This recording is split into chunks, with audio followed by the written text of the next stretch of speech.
You're listening to Beyond the Label, a raw, real-life look at living with disabilities. The views and comments expressed in this podcast are not necessarily those of the AMAA or our sponsors. Thanks for listening. Welcome to Beyond the Label, a raw, real-life look at living with disabilities.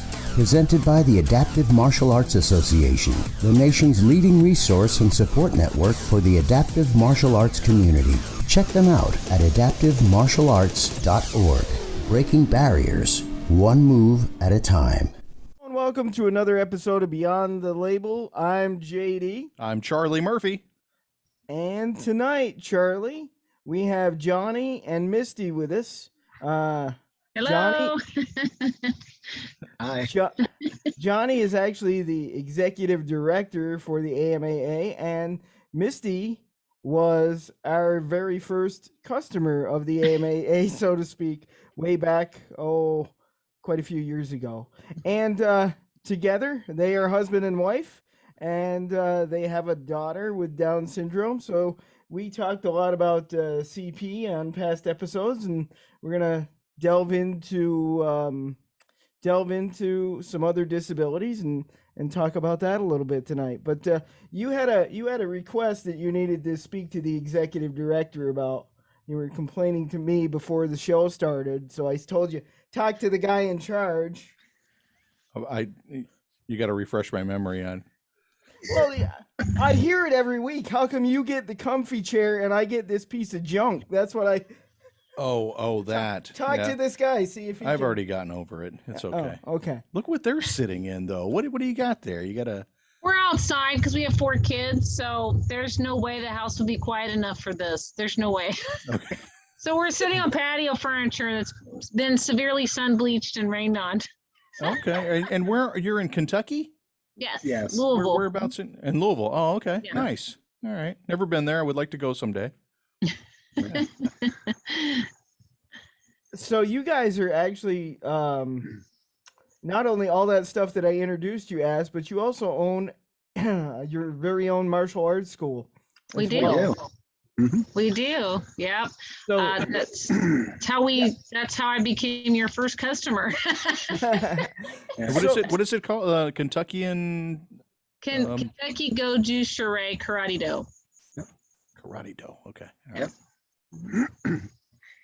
Yep. So we actually started. So the road to here, I think, is a pretty good story. We had gotten into martial arts many moons ago, and when our daughter was born, one of the things that we had thought about was, will she be able to do martial arts?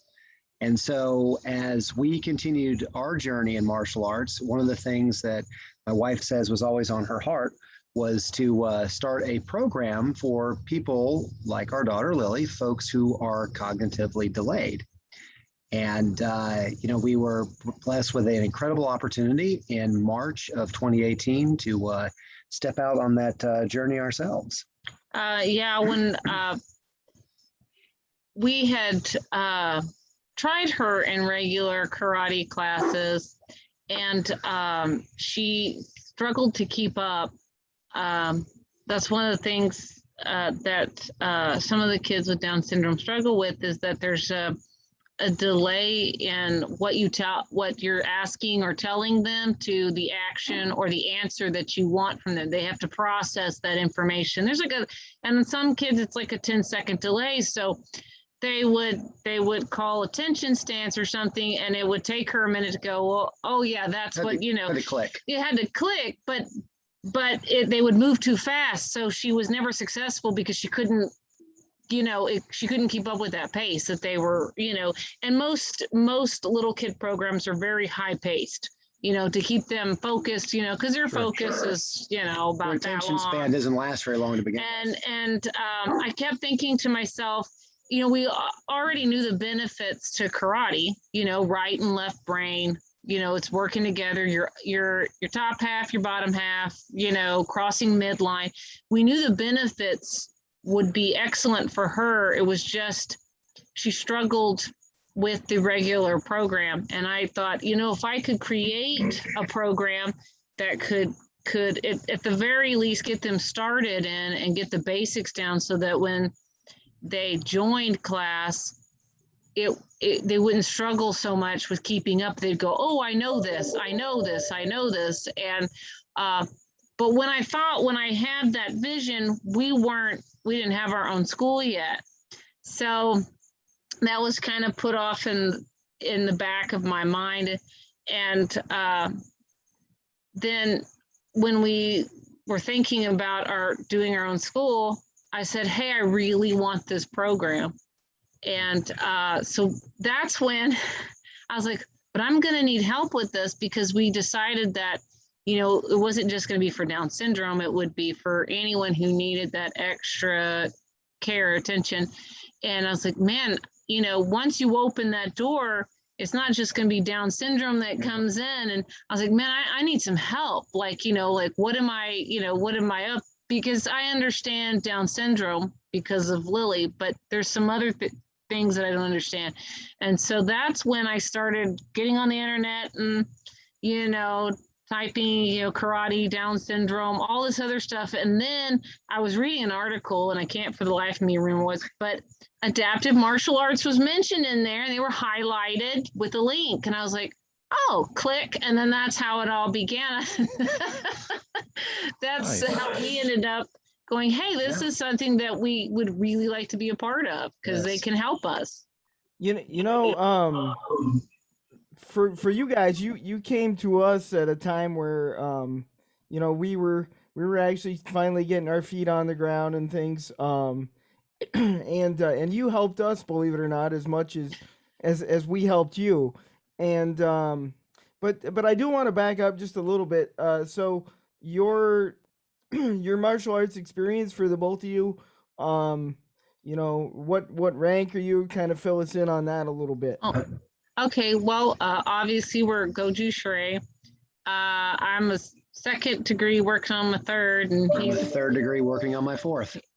yeah. And Goju Shorei, both Yeah. of us. Yep. And we have our oldest son is he's second. Yep. We're very close to getting his third. Mhm. And then our oldest daughter, she is brown. We're getting ready to test for her black in a couple months. And then our two youngest, one is a orange belt, and then Lily is in our little Eagles program, and she's a little yellow Eagle belt. So Lily's the youngest? She is a twin. She looks significantly younger than her twin, height wise. But in all, you know, she's the same age. But And how old are that? they are 9.5. Oh, okay. So we had twins, you know, one typical developing and the other had Down syndrome, which, you know, in hindsight, we probably should have bought a lottery ticket. We should have that bought day. not one lottery ticket, but several, because apparently that's really rare. The statistical odds of having one with and one without Well, is you know. really high. Wow. So, Yeah. In terms of Down syndrome, my experience with Down syndrome, I went to an early education program to give me some early education, obviously, but it also incorporated physical therapy, and it was all types of disabilities. And so I had a friend there that was actually older than me, and he was actually in school with my sister, so it was kind of like he took it as his role to take care of me, and you know, you're Terry's little brother, and so he used to help me on the bus and sit with me, and we struck up a pretty good friendship. And to me, I never really noticed anything different. Like, it wasn't different to me. And then as I got older, my sister-in-law was involved in education. She was a paraeducator for a Down syndrome student, and she worked with him from kindergarten right through the 6th grade. And he used to come to our house, and he was very much the same way. And so that's been my exposure to Down syndrome, is kind of very, very happy-go-lucky and kind of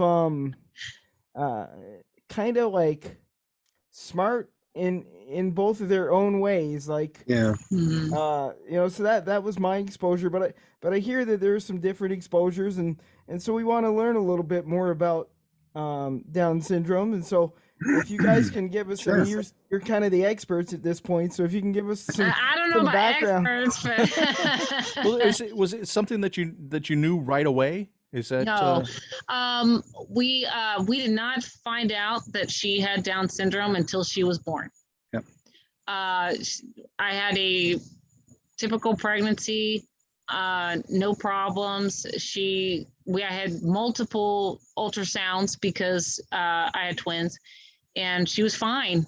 Yeah. She was always just a hair smaller than her twin, but I mean, they were fraternal, not identical, so it wasn't a big deal. Yeah. I mean, I think I preferred it that way, only because it's I didn't worry, some moms worry a lot when they find a diagnosis like that. And she was healthy. She came out healthy.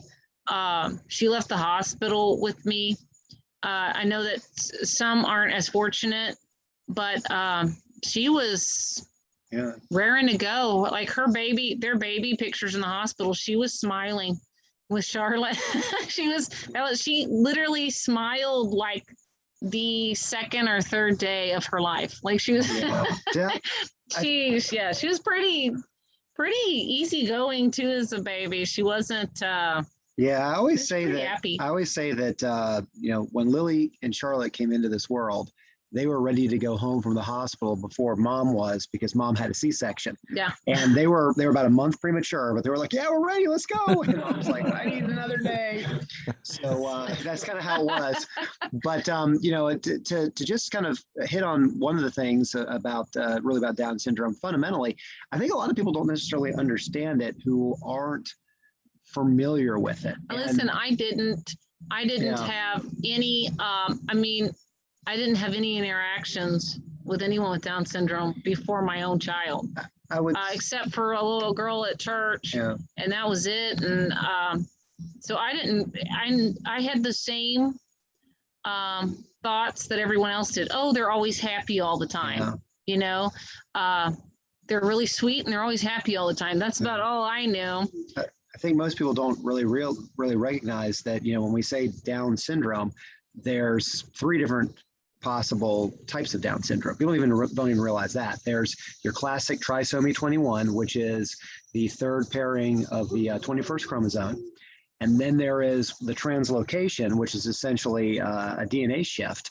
And then the last one that they have is the mosaic, which is where someone has some cells that have the duplication of the 21st chromosome, but others do not.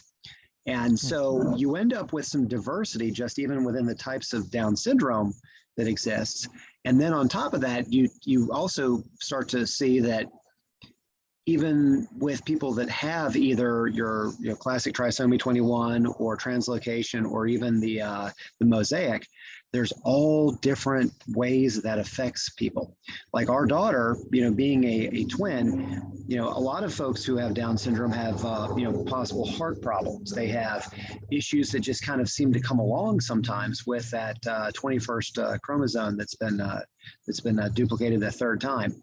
Lily was very fortunate. She has had, no known heart issues, no known metabolic issues. We can't always say the same for attitude issues. Yeah. She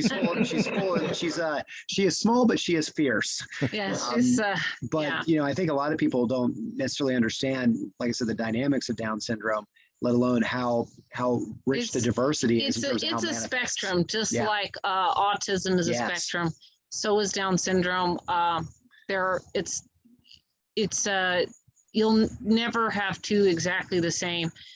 Some kids maybe nonverbal, and other kids might be entrepreneurs. Yeah, I mean it's really just like autism. It's a wide spectrum, and you You know, and I can assure you that they are not happy all the time.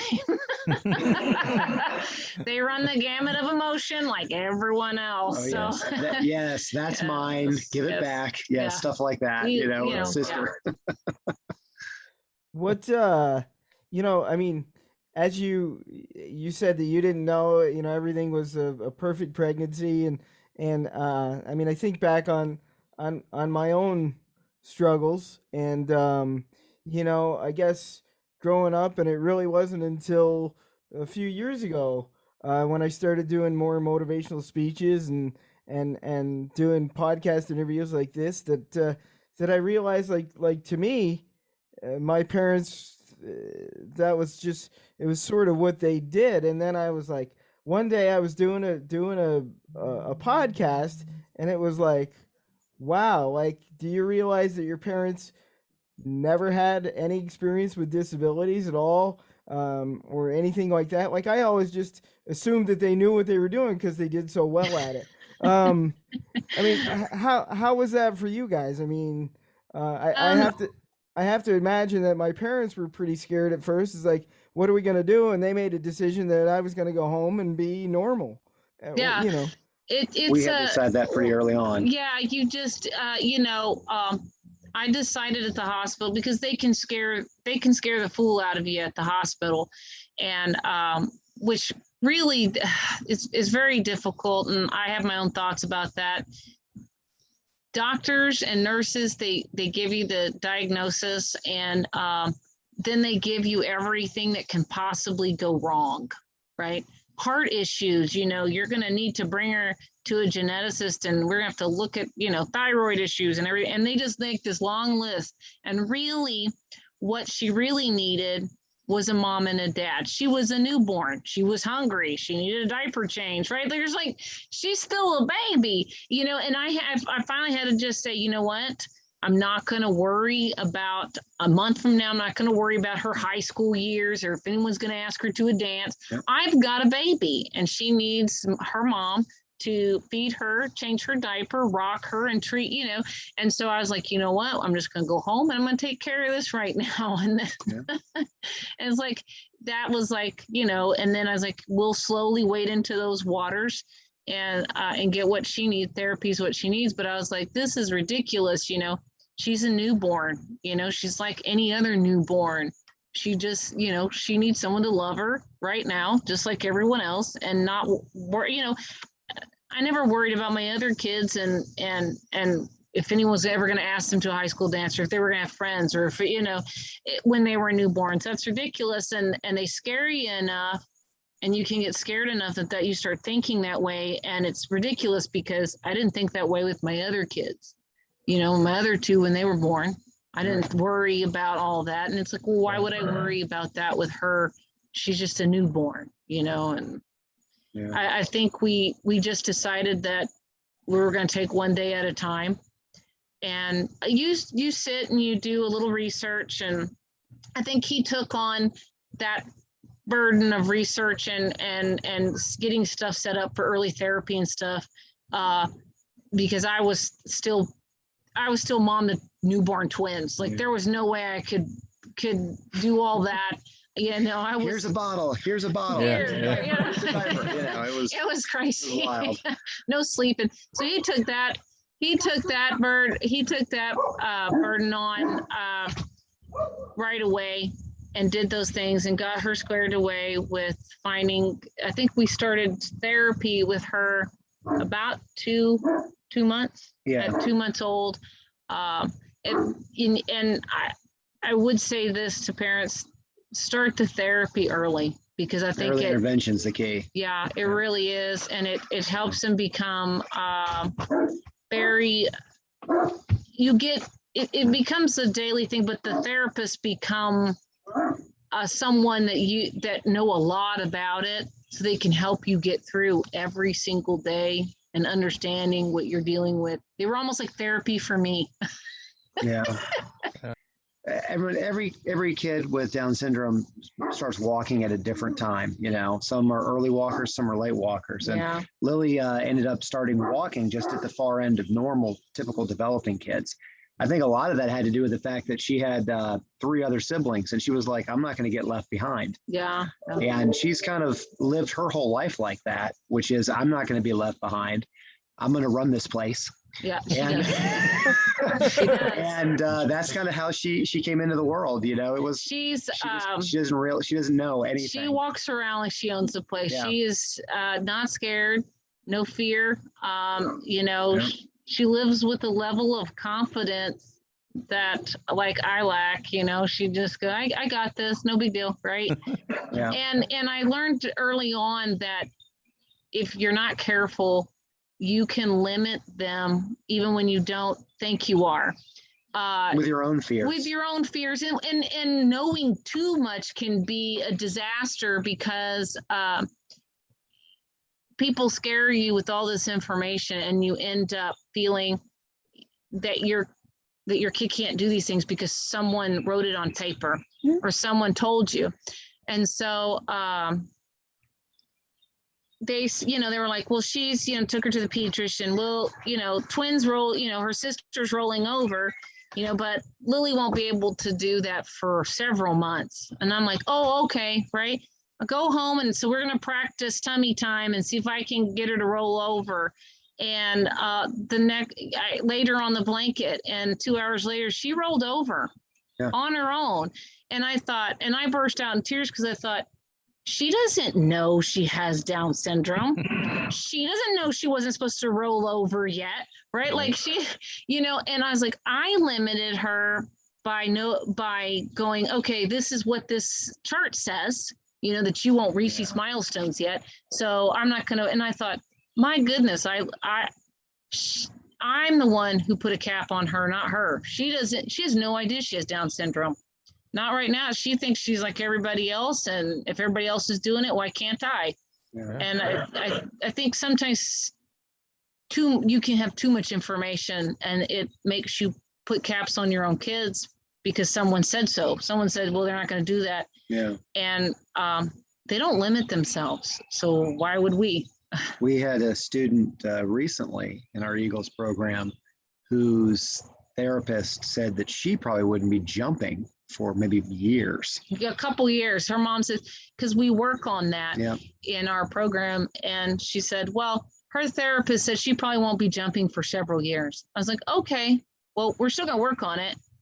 And literally, she did one class. We did one class, and she jumped at the end.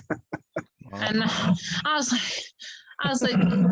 we're the ones limiting them. We're the ones who say these things. They just have to have a good reason to do it. We just say, come try it with us. Come try it and see. We'll work with it. And if you get it, you get it. If you don't, you'll get there eventually.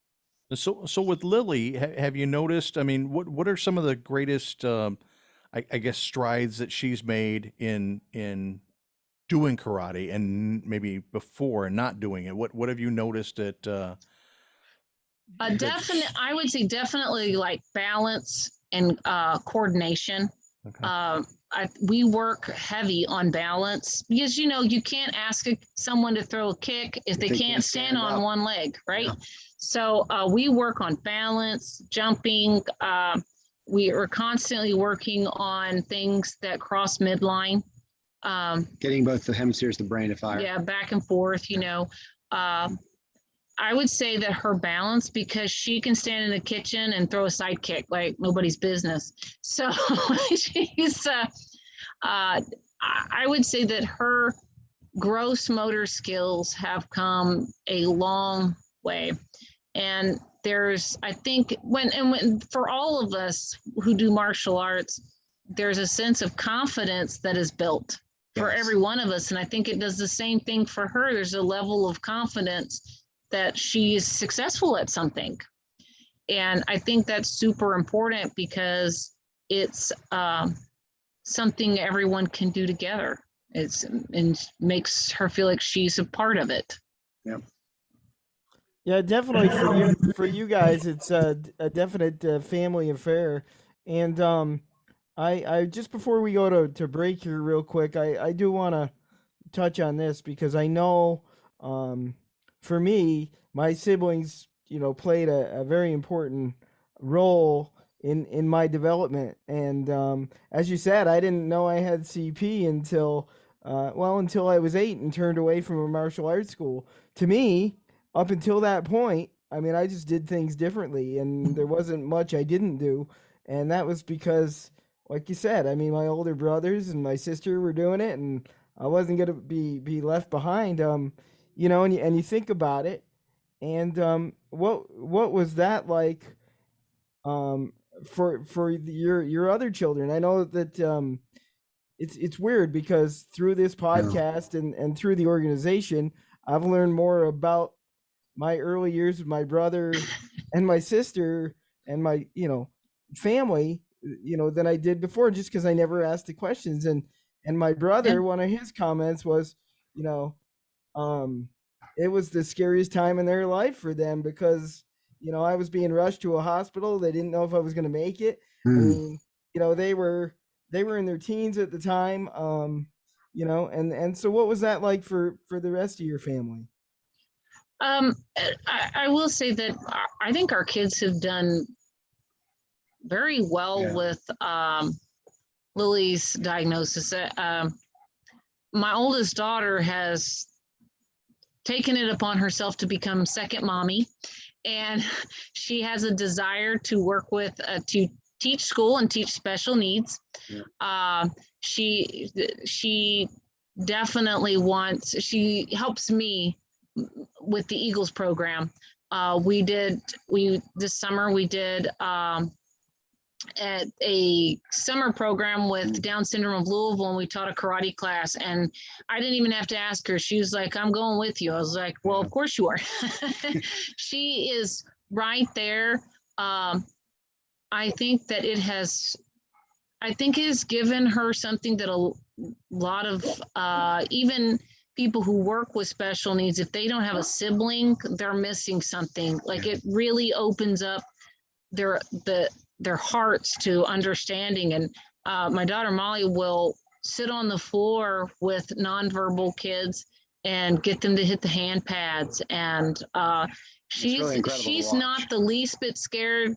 There's some kids that are like, well, these kids are different, and they're standoffish. Yeah. Molly is not. Molly will go over, sit down, and have a conversation, and with maybe a kid who's autistic and talks with a iPad, right? She's fine with that. She'll have conversations and engage them, and she's phenomenal. Like, this is, I mean, it's fantastic to watch her. My heart just grows all the time. How old is Molly? Molly will be 12 And in you said October. your oldest is 14? Yes, my oldest, my son is 14. Okay. Remember that time when he talked about maybe wanting to go to a different school to make sure she wouldn't be picked on? They're very protective of her. He kind of threatened one of the kids at school made a harsh comment about his sister. And the next day he went up there, threatened the kid. That put a stop to it. And he has told me that he wants to be a doctor, and hoping one day that he can work on things that help people like Lily. And they see a need, and they're both very different. He's very quiet, and in his own way, he's very watchful over Lily. Very different than Molly. Charlotte is, well, they're twins. I'm a twin. So it's a love-hate relationship. 1 minute they're playing Barbies together, and next minute they're fighting over the same Barbie. So, I mean, honestly, it's like a typical sister relationship, It's not, my sister and I used to get out and all out pulling each other's hair and stuff. So it just reminds me of how we got along. We're best friends now. So, I mean. Now, were you a fraternal twin or identical? Fraternal. Fraternal also? Okay. Yeah. Apparently it's 1 in 17 chance. 1 in 17 chance. Wow. I didn't know that when I was going for number 3 and got 3 and 4. And we're done. We're done. 4's good, but recession, so buy one get one. Yeah. But Nice. but Charlotte, in her own way is very protective of Lily. Oh, They yes, all yes. take a role in taking care of Lily. Helping her with breakfast in the morning, just helping us bathe her, whatever it is, they all help.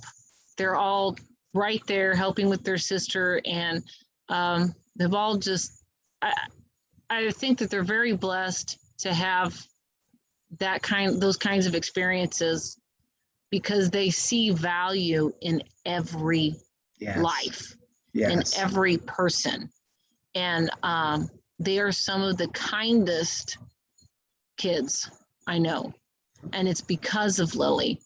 And sometimes I think that that's one of her purposes in life, is to Inspire others. inspire others, but to help people bring that realization that everyone's special. Yep. And everyone can bring something to the table, even if it looks a little different than what you can do. It's special. Nice. Nicely put. Hey, you're listening to Beyond the Label. It's a raw, real-life look at living with disabilities, and it's presented by the Adaptive Martial Arts Association, the nation's leading resource and support network for the adaptive martial arts community. AdaptiveMartialArts.org, breaking barriers one move at a time. We're going to step aside just for a moment here, and we'll be right back here with Johnny and Misty. Beyond the Label, presented by the Adaptive Martial Arts Association, the nation's leading resource and support network for the adaptive martial arts community. It's no secret, every martial artist, no matter their age, dreams of becoming a legend. A legend. Having their name listed among the greats like Bruce Lee, Chuck Norris, and Jackie Chan. You can hide it or deny it, but you know it's true. Being a legend takes raw talent, dedication, big breaks, and an ability to survive a roller coaster called fame. But it also takes one more thing to go with it: the best gear and equipment in the world. From the company that is martial arts, Century Martial Arts. They aren't just another martial arts supplier that's never set foot on a mat. They are martial artists, and that means they know their products and use what they sell. From uniforms and training gear to weapons and equipment, Century has it all for every martial arts style. Although you may never be listed among the greats, you can still shop like one at CenturyMartialArts.com and unleash your legend within. Century Martial Arts, the world leader in martial arts since 1976. You're listening to Beyond the Label, a raw, real-life look at living with disabilities, presented by the Adaptive Martial Arts Association. Check them out at AdaptiveMartialArts.org. Welcome back to Beyond the Label. I'm JD. I'm Charlie Murphy. And we are joined by Johnny and Misty Bakane. And Johnny is the executive director of the Adaptive Martial Arts Association. And we're glad to have you guys here with us tonight. You're talking about Down syndrome. And Misty was actually our first client of the Adaptive Martial Arts Association back several years ago. Thanks for being here with us tonight, guys. We really appreciate it, and we're learning so much about Down syndrome. It's great. Awesome.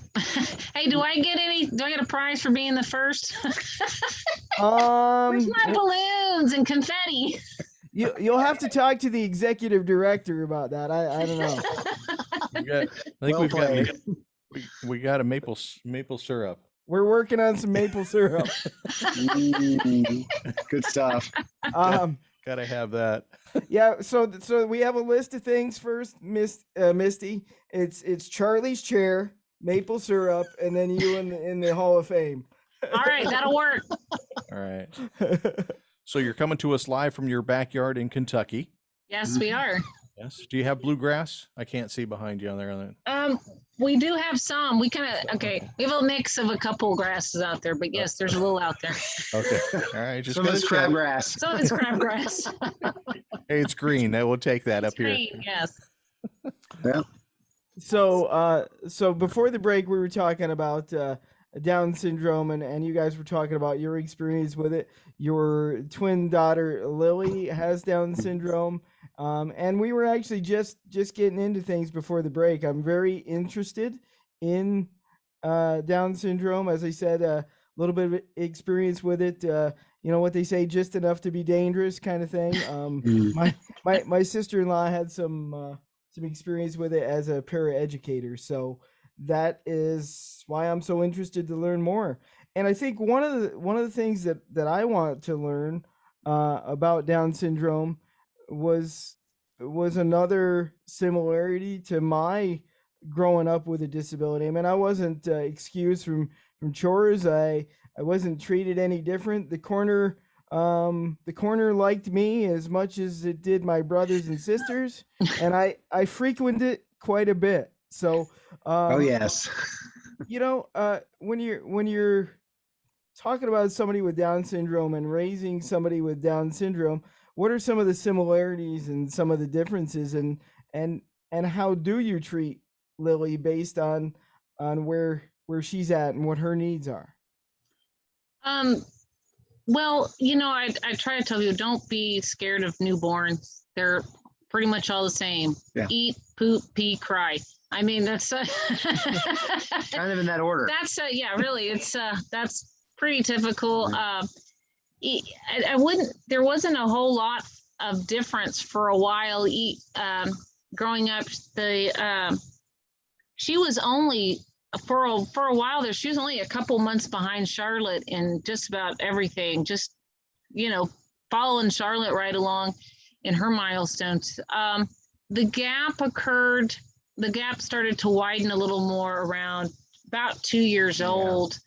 It widened a little, and it just progressively got wider.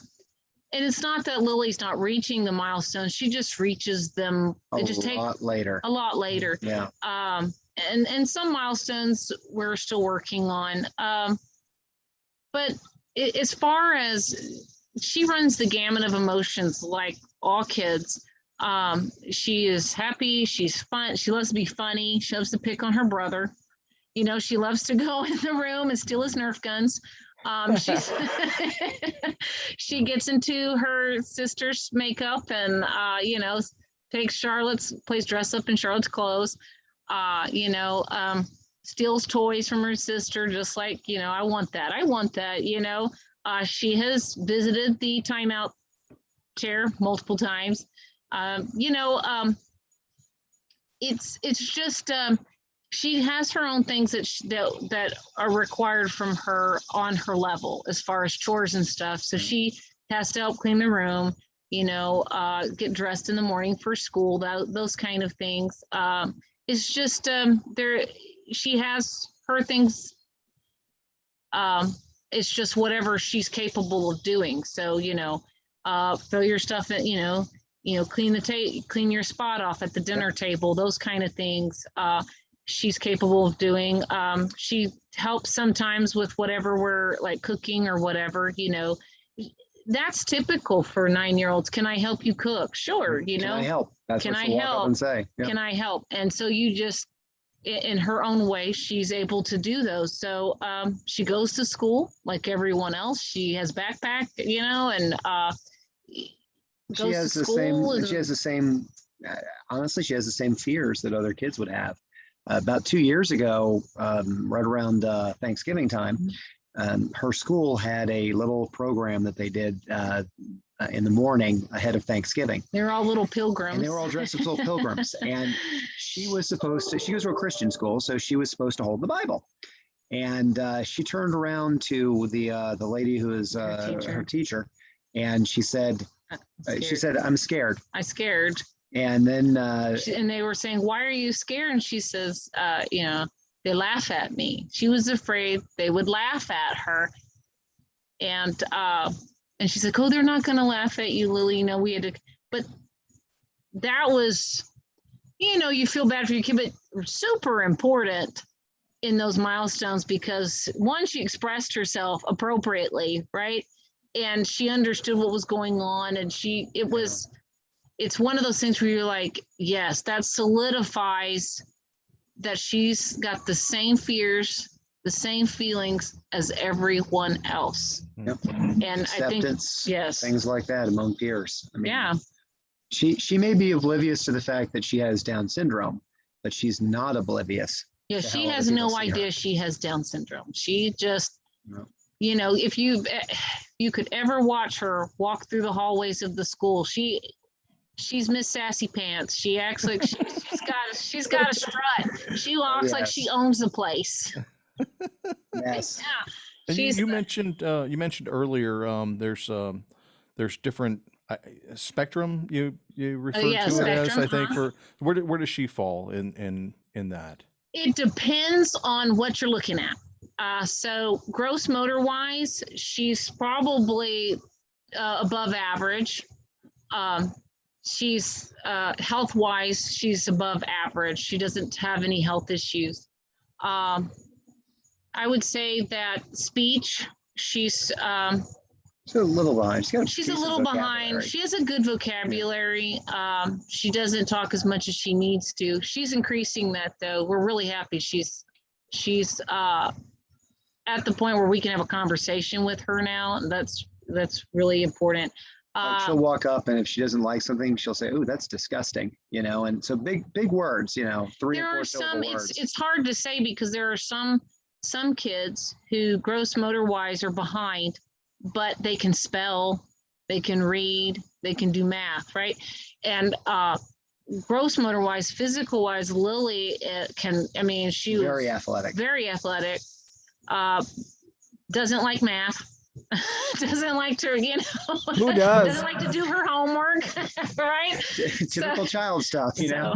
I mean, but you know, she probably falls about the middle. probably about the middle in most things. But I would say health wise, she's probably above average because she doesn't have any no heart problems, no other allergies, congenital issues, you know. Yeah, she's not on any maintenance meds in terms of like thyroid or anything like that, or heart or anything else. Yeah, she. What and how much do you attribute that good health and the milestones that she has reached, and the, you know, kind of being ahead of the pack, so to speak, it sounds like in most ways, to her martial arts training? I would say that we talked earlier about the importance of early intervention. And I think that's where it begins. That's key. You know, because if any parent with any child who has anything of any kind going on, it's super important to be like, I say, like, you know, we talk about martial arts, full contact martial arts, you got to be a full contact parent with everyone from the schools to the healthcare to your therapists and services all in between. And I think for us, it was getting her in those early intervention services to start building and laying the foundation to do bigger things has helped her get where she is. And I will say that, you know, our plug for martial arts here, I think is fantastic activity because there's so many things that like we do, like what the beginning of our classes look a lot like PT. They're balancing, they're learning to jump, you know, they walk on little lava rocks. It looks a lot like PT and OT, so they get that extra in there. And then when we do our basics, punches, blocks, we constantly are calling it out. And then they start to call it out themselves. Yes. So then you have speech, you know, they're putting movement and speech together. Yep. And then you've got where they're moving right and left together. You know, the other day we were doing they were high blocking and punching. And then we added steps with that. You got step and high block, step and punch, step and high block. So now we're doing right, left, top, bottom, you know, and that's coordination, and that's a lot of steps. Yeah, and then like multi-step planning, we'll actually line up on one end of the dojo and have little colored circles out on the other side of the room. And we'll say, okay, run to the red circle and show me a high block or show me a stance. And so that's, you know, that's following direction, you know, 2 or 3 step directions, whatever we ask them to do. So it's constantly, we're reinforcing whatever therapy does. but also in a super fun way for them, because most of the kids who come to us want to do karate. And so I think it really helps. And obviously, I mean, when you add that extra, like what they want to do, when you find what they want to do, Yes. and then you add this stuff in, then they work hard to get there. Yep. You know what I mean? Like she didn't jump for her PT, or one of our Eagles, she wouldn't jump for her PT, but you ask her to do it in karate and bam, there it is, And so I think that karate, when you find something that clicks with them and their desire, what they're really after, it helps them find the motivation to do the things you're asking. And then from there, it just progresses and it goes on. And it really, we all know martial arts is great for focus and attention. And it's those same principles that help you and I and other kids, help them too. Yeah. I'd say just really quickly that everyone always thinks, oh, it's just kicking and punching, and you're teaching people with Down syndrome how to be violent.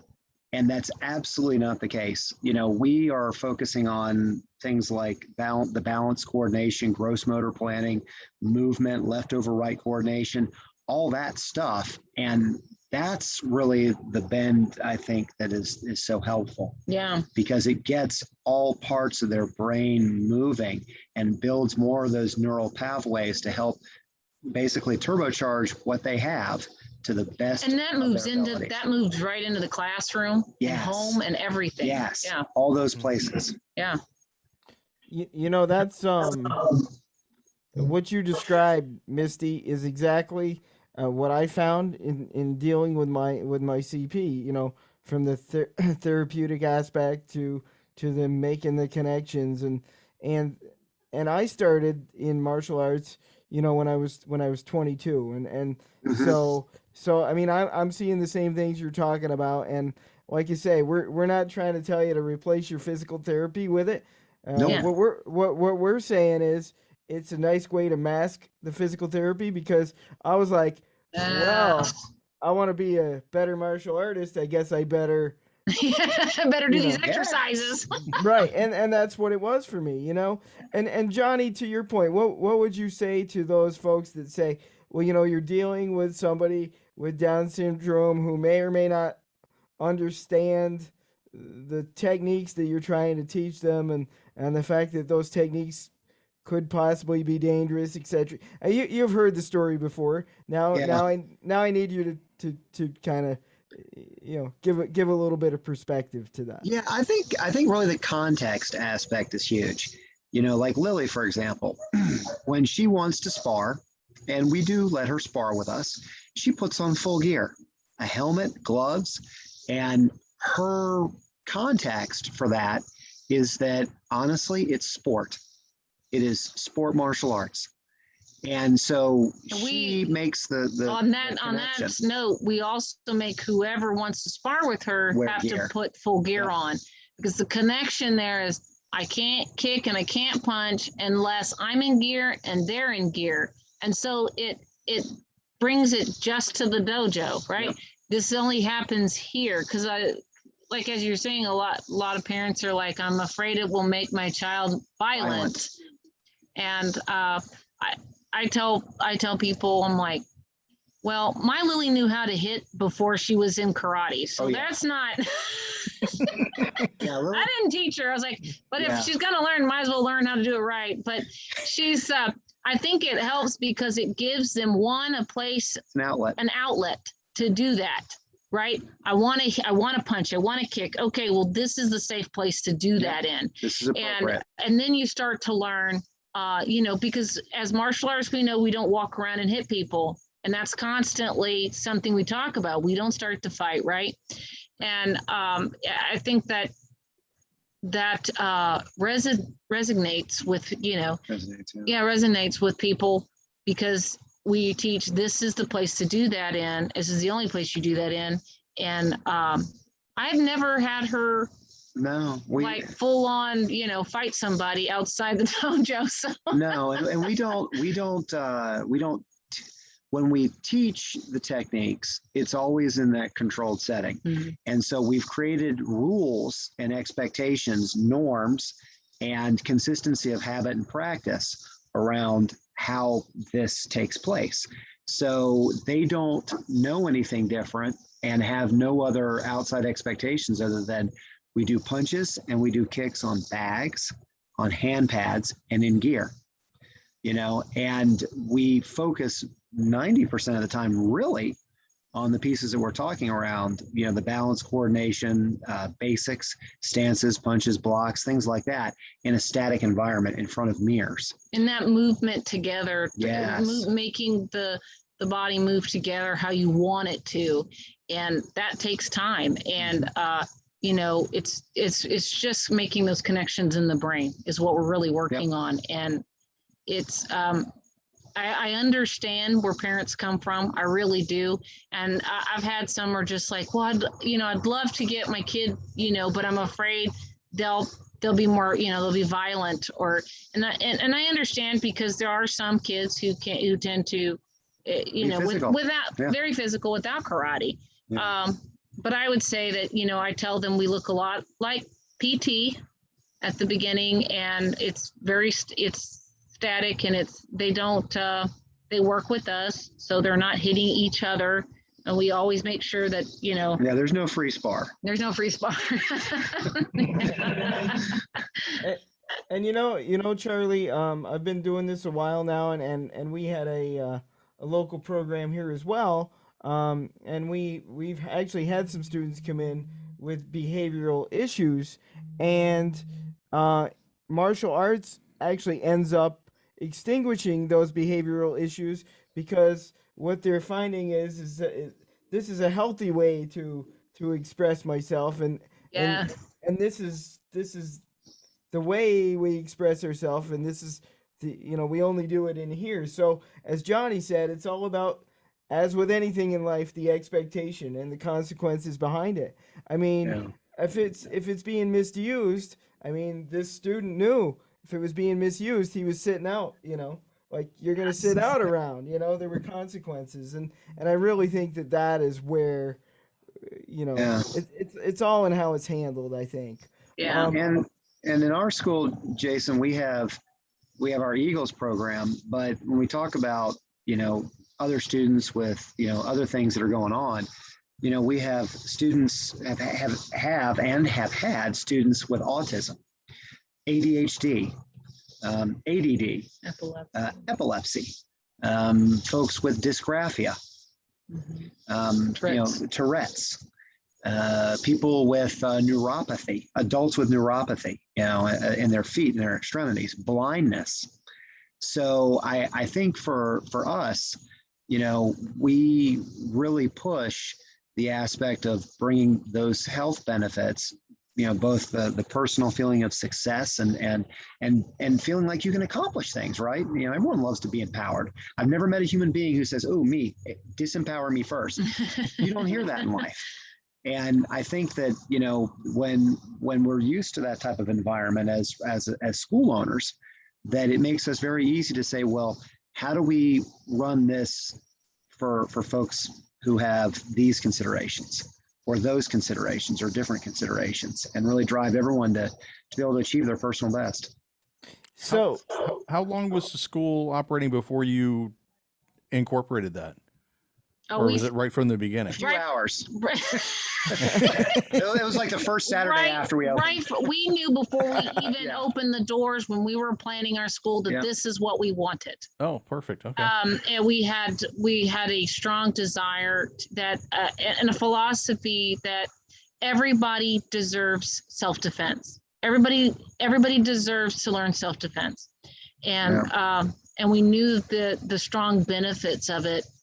For our, you know, and she's, let's see, she was how old when she was 4? So about 6 now? She was 6. Well, when we started the school, she was 6. She was 6. So 4 when she started martial arts. She started martial arts when she was 4. And I would say that we knew very on that that's what we wanted for her as an activity. It was structured.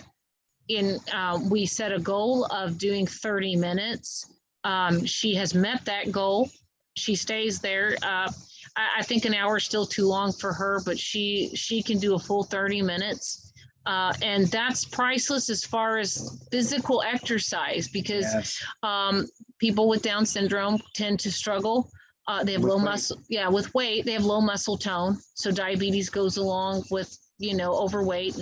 And so disguising physical activity with super fun stuff is, a great way to get those kids who, aren't going to walk on a treadmill for 30 minutes, but you can hide movement for 30 minutes, with karate, make it fun. And, it's helped her. It's helped her a lot. Now, as we talk about Down syndrome, what does adulthood look like for somebody with Down syndrome in teenage years and those type things? I'd never given it much consideration. I had always thought that the life expectancy was the same as for everybody else, and I learned that may or may not be true. Can you guys shed any light on that? Yes, life expectancy for average is about 60 years of age. They tend to age pretty quickly. By the time they're when they reach about 30, they start to age pretty quickly after that. Most end up with significant health issues or dementia. Alzheimer's is increasing, and there's Down syndrome Louisville has an adult program, and they have found that they are getting more adults with Alzheimer's because they're living longer. So and so there's a whole thing that they're learning how to deal with in their program because of health. I mean, everyone's health is much better than it used to be. There's an interesting correlation too, and as you talk about the life expectancy piece, I have to bring this up. As we are making advances with our understanding of the human body and aging and aging as a process, one of the things that has really come to the forefront is like Misty said, people with Down syndrome are living longer. They have a greater life expectancy. With that is coming the Alzheimer's that we're seeing. But there's a lot of research that's going on that's now looking at connections between Down syndrome, Alzheimer's, and even rheumatoid arthritis. And I think what's wonderful about the time that we live in is that we are getting such a better understanding of how this manifests with additional challenges, whether they be endocrine or possibly developmental, as folks with Down syndrome start to move on to their senior years. And I wish I had kept this article. There was an article that was talking about those people who do martial arts continuously into their older years are in better health. Mentally, they're more fit. And if it helps you and I, it will help them too. Yes. As far as what expectancy there is for what their life will be like, it falls on the spectrum with, some live independently, drive cars, have a job. Some are taken care of by their parents or relatives. Some are in group homes. It's a range just like everything else. But they go to school, they have friends at school, friends that love them, family that loves them, and people that there are college programs now for them. Yes. They can go to college and take classes, and that's amazing. Huge. That's huge. Because it gives them those experiences. And you've got coffee shops popping up now that hire people with Down syndrome and stuff. One in North Carolina, I think it's in Raleigh, that's a coffee shop that's it's a family-run coffee shop that centers really, I think it's on their daughter who has Down syndrome. But it's fantastic. I mean, you've got I can't think of his name. He has a socks. Yep. He runs a company with socks. He sells socks. I can't think of his name. And you've got Social media influencer, uh-huh, actress, the actors, actresses, entrepreneurs. You've got one girl who started dog like pet cookies, dog Yep. cookies, her business and everything. So Mixed it's martial artists too. yeah. It's sky's the limit. I mean, because we have better health, better resources, better education for them, it's the sky's the limit now. I mean, we just keep, it just keeps going. So, you can't, I would say for any parent who's starting this journey, you are so much further ahead. The people who paved the way for me, there was a lot of work done, to lead up to this point, and they're still they're still paving the way. So like, don't get lost in what you see now, because in 10 years, it'll be more. Yeah. I mean, more available. And like here in the Louisville area, we have Down Syndrome of Louisville, which is nationally recognized for the excellent programs, resources, and support they give to persons with Down syndrome.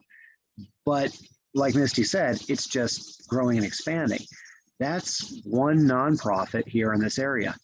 We were very fortunate that one of the private schools in the area has an entire program known as Providence for people with Down syndrome.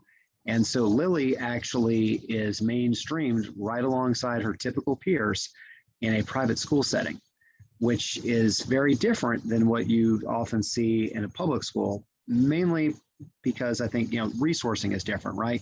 In the private school that she finds herself in, she's with her typical peers and then pulled out for her services such as tutoring and speech and things like that. And that's huge, because I grew up in the era where, there was a special needs resource classroom, and you would see the kids, in that room, but you would never see them around campus. You might see them wiping off the tables after lunch. But you didn't interact with them because they were kind of kept in that room or off to themselves. They were always a group together. Yep. And our daughter got to be a pilgrim and carry the Bible during a Thanksgiving program for her school. She sits in class and answers questions, and she got a Bible question right the other day. Got up and did a little twirl and sat back down. She's excited. She got it right. She knew it too. But that's what I'd say. The resources and things that are available, and the way their parents now are paving the way. So to new parents, 10 years from now, the sky's the limit, because there's parents just continuously working to advance, the resources and the help and everything. And that's not to say that you won't face some adversity, and I'll be brutally honest, this is my opportunity to talk about this, I guess. When the diagnosis of Down syndrome was shared with us, the doctor who was on duty, the neonatal doc, looked at us, told us that he was shocked, as if we didn't have any prenatal care because we didn't know she had Down syndrome. And then actually said to us that we should have had this thing taken care of. And I throw that out there for folks, because you will hear things like that from some people. It's not all unicorns, blue skies, rainbows, and sunshine. But what I will tell you is, don't let those people influence your decisions as a parent, as a sibling, as a caregiver, or anyone else who's connected with folks that have Down syndrome. Now, if you really want to know, what you're up against, you talk to another parent. Yes. Who's got, yes. I really wish that I'd have had parent, and I did have some parents come in who had, when I was home, but in the hospital, there was a nurse there, and her son showed me pictures of her son who had a disability, and she was just talking wonderful things. And I realized, and she was like, Lily's just a baby right now. You've got plenty of time to worry about all this stuff. She just needs you, Mom. And I was like, you know what? You're right. She just needs me, and I can worry. I didn't worry about all that stuff with my other kids when I was holding them, and it's just one day at a time. And I don't get too far lost in the future. It's one day at a time, and I have 4 kids, We don't have time for that. People ask me, how did you make her so independent? And I said, she's the boss. She's the last one. I'm like, I got 4 kids. It's every man for yourself man, around my house. She has to take care of herself, But because they're like, you should write a book on how you made her so independent. I'm like, well, we might ask her to author that actually. Yeah. But, but I was like, she's one of 4, and we have a dog, so it's like, it's kind of like, hey, I can have a glass of milk? Sure, you're 4th in line. Just hold on. And when she got tired of waiting, she open the fridge and get the milk out and drive us to do it. Yeah, she learned how to do it herself. So No, I heard the dog barking earlier. I was going to ask, does the dog notice anything? Does the dog treat her any differently? Have you noticed anything like that? He will, in the mornings, he'll greet her like, hey, good to see you. She's not, okay, so she's not an anti-dog, but she's not a fan. She's, she'll pet him, and then she's kind of like, I'm done, right? But I think as she's matured, like the other night, she said she had, I think it was a corner of a peanut butter sandwich. And, we have an old English Mastiff, okay? So he's big, 200 pounds, 190 pound dog, right? And she looks at him and she gives him a corner of her sandwich, and she goes, "Here you go, Gus." And then she goes, "I love you, good boy." And so she's, I think she's coming around. Well, and I think there was a disconnect. There was a disconnect there for a long time. Like, I don't know how to connect with this, there was an understanding of how to relate to animals, and but now if she kind of yells at him, he walks off like, okay, not today. Like I said, she kind of she runs the roost. She speaks up for herself. Oh, yeah. We always say of our 4 kids, she is definitely the one that will not be a victim in life. Yeah, no, she's, exactly, she doesn't hide anything. She doesn't hide her feelings. She will, you clearly know if she's happy or sad or mad. Yeah.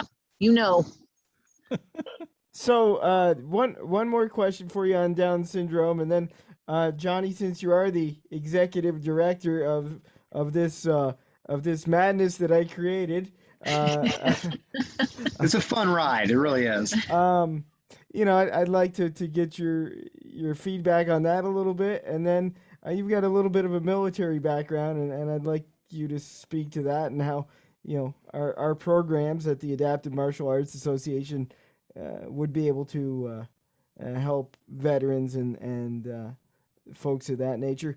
But the question I have for you is, and this is one that that I've asked of my brothers, or it gets asked of my brothers and my sister a lot, is like, what's the one thing that you want normal people, whatever that means, to know about your brother, or in your case, your daughter?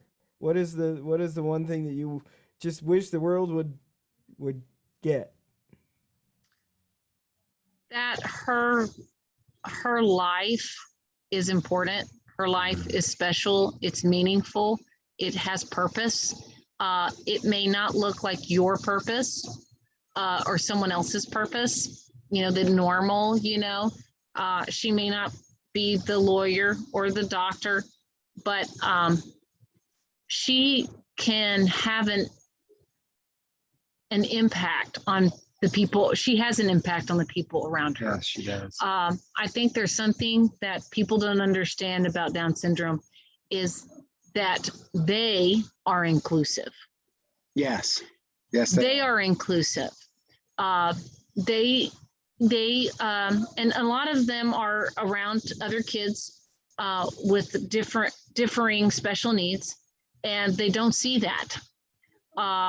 Lily can walk into a room and sit next to anyone, tattoos, earrings everywhere. It doesn't bother her. She sees you. And that is what makes them remarkably special, is to them, the outside just doesn't. They're devoid of any preconceived notions, prejudices, or they see ideas you. They about see others. you, the real you, the inside you. That's it. And they will they are the definition of inclusive. Yes. And to me, I wish people could understand that to me, that's one of the main reasons she's here, is to help others see that and learn that and pass that on. Yep. Oh, nicely said. Absolutely. And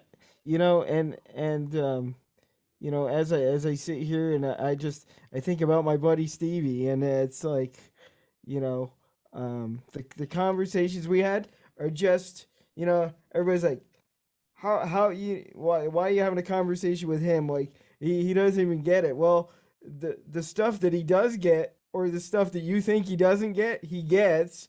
And we've had conversations about, I'm a big WWF fan from back in the day, Yeah.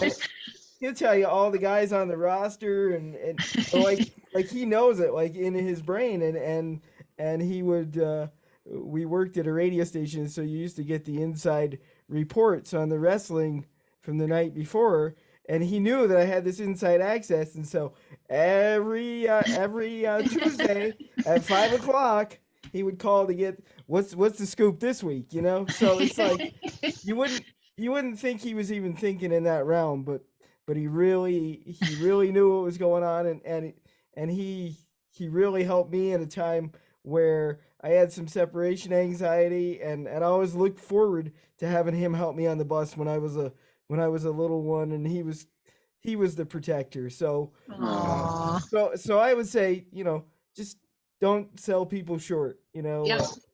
Look at them for who they are and Yeah. what they can bring to the table. And that's half the reason. That's the entire reason, not half the reason. Half the reason is this guy of why I started this organization, and the other half was that I was turned away from a martial arts school when I was 8 over the telephone, told that I'd never be able to train because I was in a wheelchair and I didn't understand, and I don't want somebody to go through that again. And you guys came to us looking for help, and we had some rough goes with the organization and some rebuilds, and you guys stuck in there with me, and Charlie keeps pushing me, and so for you guys, I'm thankful, and I look forward to what the organization is going to become because of you guys. And Johnny, you've got a little bit of military background that you bring to the table that's helped us move quite a bit forward in a short time. But how do you think that the military and martial arts can mix, for veterans and things like that? And how can we help folks as an organization?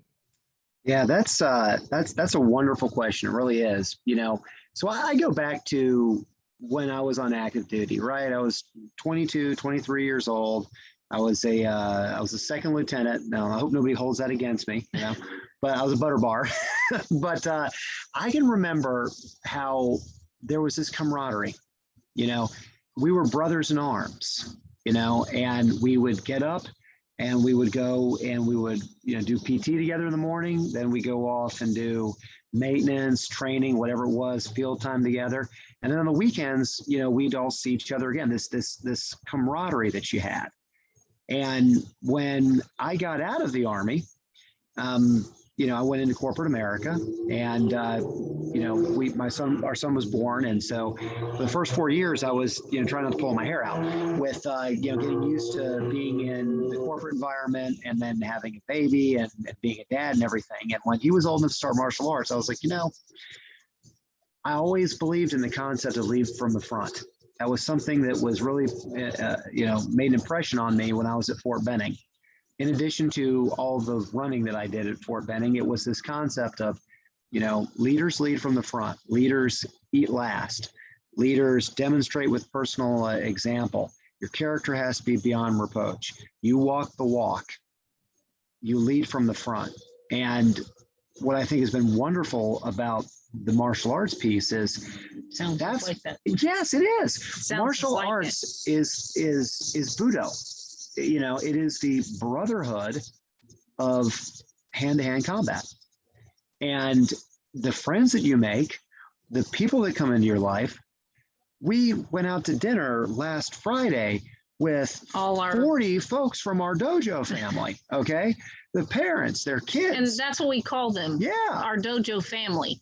And I think that's the same closeness that you can get, because you are close to the people. It's funny. There's a meme that's got a guy like this, and he says, "Friends, you mean sparring partners?" Yeah. And but that's really what it is. People are like, "Your friends?" Yeah, the people I hit on Thursday night. and the military has a strong background in being family inclusive. Hails and farewells, barbecues together, get-togethers. The military families are always spending time with other military families. And so you put that together with, now I just do my PT in the evening and I work in the daytime. That's the opposite of when I was on active duty, PT in the morning and work in the rest of the day, but it's still there. The how changes, but the what's never do. The what's being things like friendship, camaraderie, family activities, working out together, getting better at your craft, personal excellence, working on, making sure that you're physically fit, you're fit to fight, as we used to always say.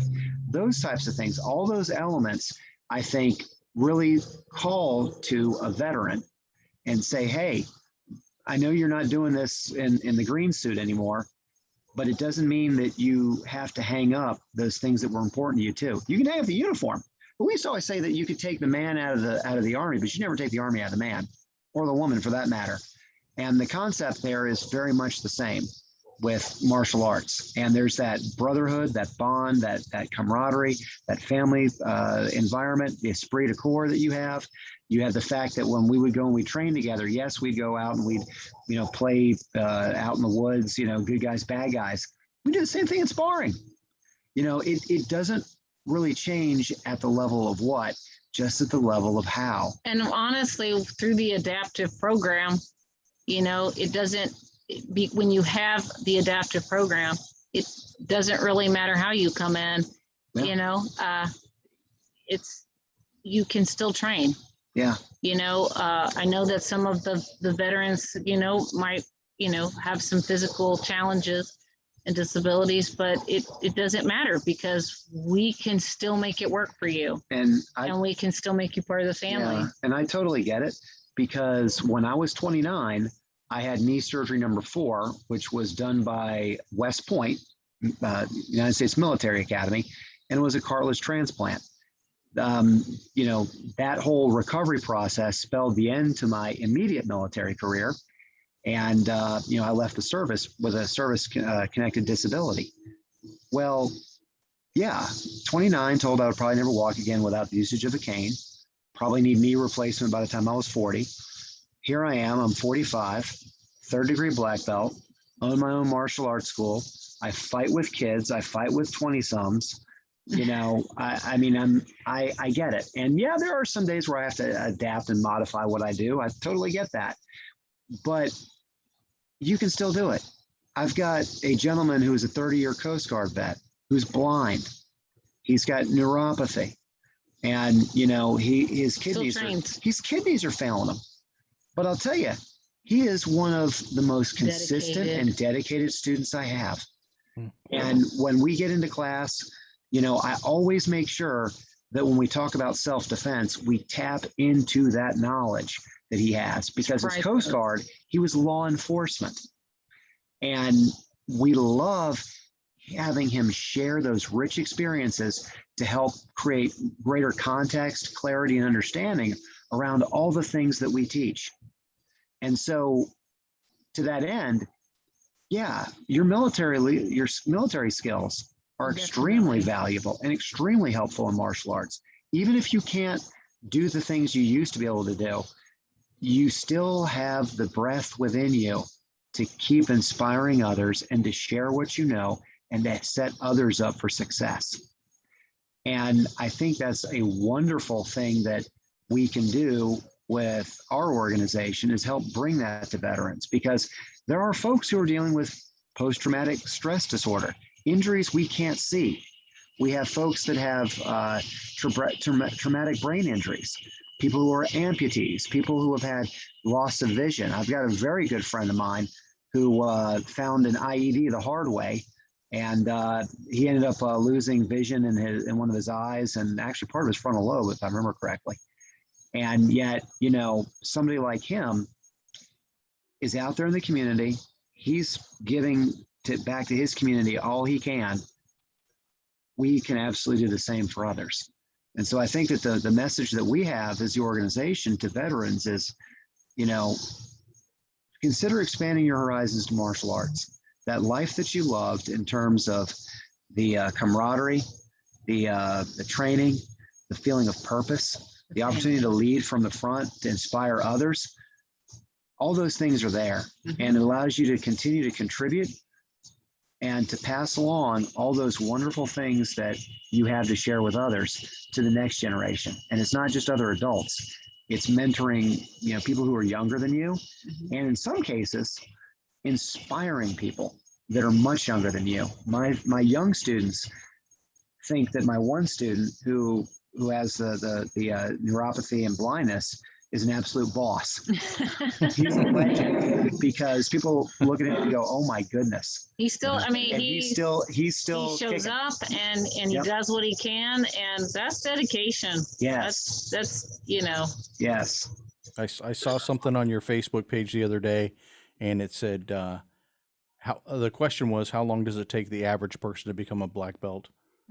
And the answer is, yeah, the average person doesn't become a black belt. Yep.